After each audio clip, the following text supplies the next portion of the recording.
बेटा आज हम आपको metals and non metal CBSE class 10th के थर्ड चैप्टर के बारे में पढ़ाएंगे। जैसे कि हम physical properties of metal and non metal बेटा पहले ही पढ़ चुके हैं।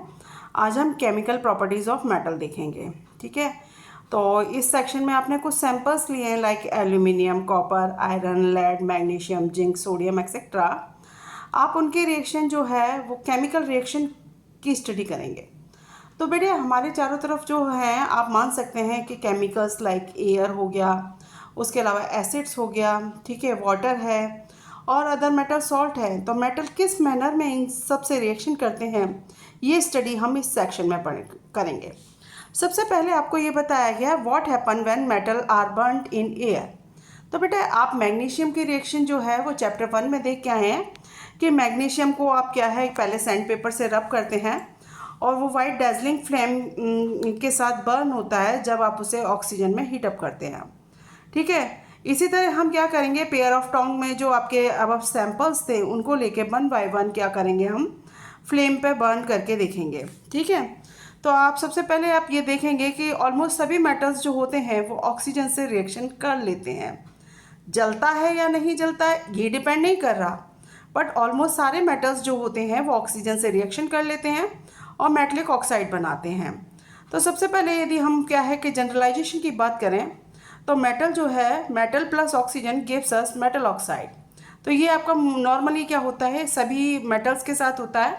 अब यहाँ पे सबसे पहले आपने क्या है कि एग्जाम्पल देखिए, सबसे पहले हमको कॉपर का लिया गया है। जैसे कि हम चैप्टर 1 में भी पढ़ के आए थे कि कॉपर को जब ऑक्सीजन की प्रेजेंस में बर्न किया जाता है तो कॉपर ऑक्साइड बनता है जो कि ब्लैक कलर का ऑक्साइड है। और रिएक्शन आपका क्या है कि twice of Cu plus O2 gives us twice of CuO।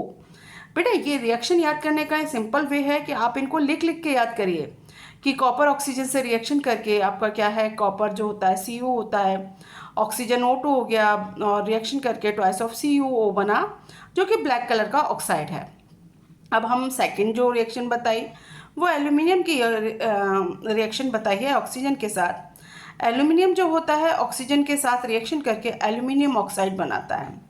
ठीक है, अब क्या है कि एल्यूमिनियम ऑक्साइड जो है मैं आपको लास्ट सेक्शन में बताया था कि मोस्टली मेटल ऑक्साइड जो होते हैं वो बेसिक नेचर के होते हैं, मगर एल्यूमिनियम ऑक्साइड और जिंक ऑक्साइड ये दो ऐसे ऑक्साइड्स हैं जो कंडीशन पर डिपेंड करेगा कि वो एसिड की तरह रिएक्ट करेंगे या बेस की तरह। ठीक है, तो आप इन ऐसे ऑक्साइड जो कि कंडीशंस पर डिपेंड करता है कि एसिड की तरह रिएक्ट करते हैं या बेस की तरह, उसे हम एम्फोटेरिक ऑक्साइड्स कहते हैं। और आपका क्या है कि ये मेटल ऑक्साइड जो होते हैं zinc oxide and aluminium oxide, ये आपके क्या हैं कि अदर एसिड या बेस से रिएक्ट करके सॉल्ट एंड वाटर प्रोड्यूस करते हैं। तो बेटा क्वेश्चन आपका ये पूछा जा सकता है नेम 2 एम्फोटेरिक ऑक्साइड। तो वो 2 एम्फोटेरिक ऑक्साइड जो हो गया वो जिंक ऑक्साइड और आपका क्या है एल्यूमिनियम ऑक्साइड है। अब यहाँ पे देखिए आपके बुक में जो बताया गया है एल्यूमिनियम की रिएक्शन जो है HCl के साथ दिखाई गई है, तो उससे आपका क्या है AlCl3 सॉल्ट बना और वाटर इसमें रिमूव हुआ। इसी तरह आपका क्या है कि यदि हम एल्यूमिनियम ऑक्साइड की रिएक्शन बेस से मीन्स NaOH से कराते हैं तो सोडियम एल्यूमिनेट बनता है जो वो भी एक सॉल्ट है और यहाँ वाटर रिमूव होता है। और मोस्टली जो मेटल ऑक्साइड जो होते हैं वो वाटर में इंसॉल्युबल होते हैं, बट कुछ मेटल ऑक्साइड ऐसे होते हैं जो वाटर में डिज़ोल्व हो जाते हैं। लाइक जो एल्कली मेटल्स के ऑक्साइड होते हैं वो वाटर में डिज़ोल्व हो जाते हैं और आपके क्या है बेस बनाते हैं। वाटर सॉल्युबल बेसिस को ही आप एल्कली कहते हैं। लाइक Na2O, मतलब जब आपको सोडियम को ऑक्सीजन की प्रेजेंस में बर्न किया था तो सोडियम ऑक्साइड बना था। इसी तरह आपने पोटेशियम को जब ऑक्सीजन की प्रेजेंस में बर्न करा था तो पोटेशियम ऑक्साइड बना था। बेटा ये दोनों क्या हैं आपके एल्कली मेटल्स हैं। Sodium and potassium and lithium भी होता है और आपका सोडियम हाइड्रोक्साइड और पोटेशियम हाइड्रोक्साइड जो है उसे हम एल्कली कहते हैं। Water soluble bases are known as alkali. ठीक है, इसके बाद बेटा हमको नेक्स्ट सेक्शन में बताया गया है आपका कि सारे के सारे जो मेटल्स होते हैं वो ऑक्सीजन के साथ सेम रेट में रिएक्शन नहीं करते। कुछ मेटल्स जो होते हैं वो आपका क्या है कि मेटल से बहुत फास्टली रिएक्शन कर लेते हैं, जबकि कुछ जो होते हैं वो बहुत स्लोली रिएक्शन करते हैं। जैसे सोडियम और पोटेशियम मेटल ऐसे होते हैं जो कि एटमॉस्फेरिक ऑक्सीजन या मॉइस्चर के साथ रिएक्शन करके ही बर्न होने लग जाते हैं। मतलब आप ये एक तरीके से यदि हम आपसे पूछें कि ये आपके क्या हुआ कि रिएक्टिव मेटल है या लीस्ट रिएक्टिव मेटल है। तो आपका क्या जवाब होना चाहिए कि जी ये बहुत रिएक्टिव मेटल्स होते हैं, क्योंकि यदि आपके क्या है कि एटमॉस्फेयर या ऑक्सीजन और आपका मॉइस्चर से रिएक्शन कर जाता है fastly and catches fire, it's means ये मोस्ट रिएक्टिव मेटल हैं। इसके आगे यदि हम चलें, इसीलिए इनको प्रिवेंट करने के लिए, एक्सीडेंटल फायर से प्रिवेंट करने के लिए इनको केरोसिन ऑयल में डिप करके रखा जाता है।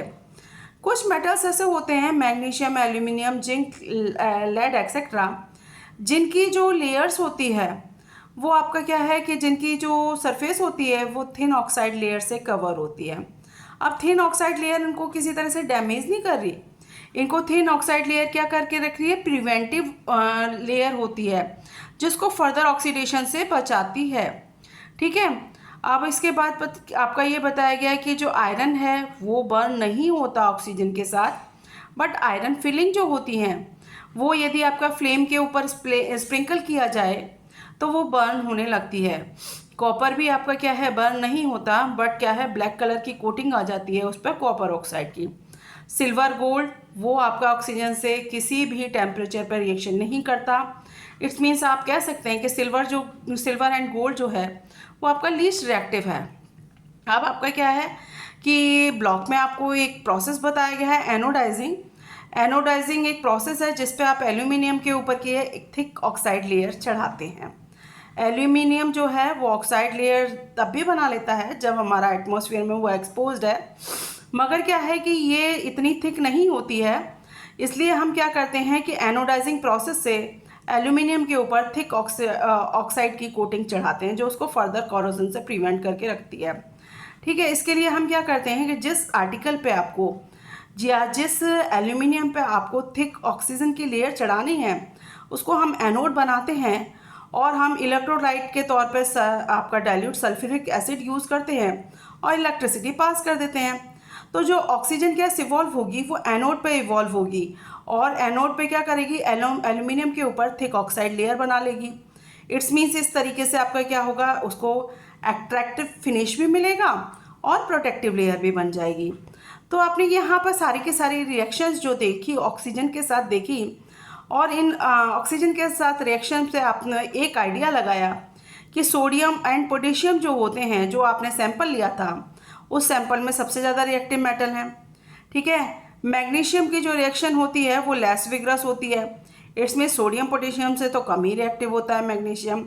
इसके अलावा फिर आपने देखा कि आपका जो जिंक है, आयरन, कॉपर, लेड जो हैं वो आपका क्या है कि बर्न नहीं होता, बट वो क्या करते हैं, रिएक्शन कर लेते हैं, मगर उनका रिएक्शन का मैनर इतना विग्रस नहीं होता जितना सोडियम पोटेशियम का होता है। तो आप ये कह सकते हैं कि ये आपका एक अल्टरनेटिव मतलब एक वो तरीका नहीं हुआ जिससे हम सभी मेटल की रिएक्टिविटी को एक मैनर्स में रख सकें। इसके लिए हमें इसकी आगे भी स्टडी करनी पड़ेगी कि जो ये मेटल सैंपल है ये अदर जैसे लाइक वाटर से या एसिड से या अदर मेटल सॉल्ट से किस तरीके से रिएक्शन करता है, तब जाके हम इनका क्या है कि बता सकते हैं कंफर्म कि कौन सा मेटल ज़्यादा रिएक्टिव होता है, कौन सा लीस्ट रिएक्टिव होता है। आज इस सेक्शन में हम इतना ही पढ़ेंगे, बाकी आपका क्या है कि मेटल की रिएक्शन वाटर के साथ हम नेक्स्ट सेक्शन में पढ़ाएंगे। Thank you.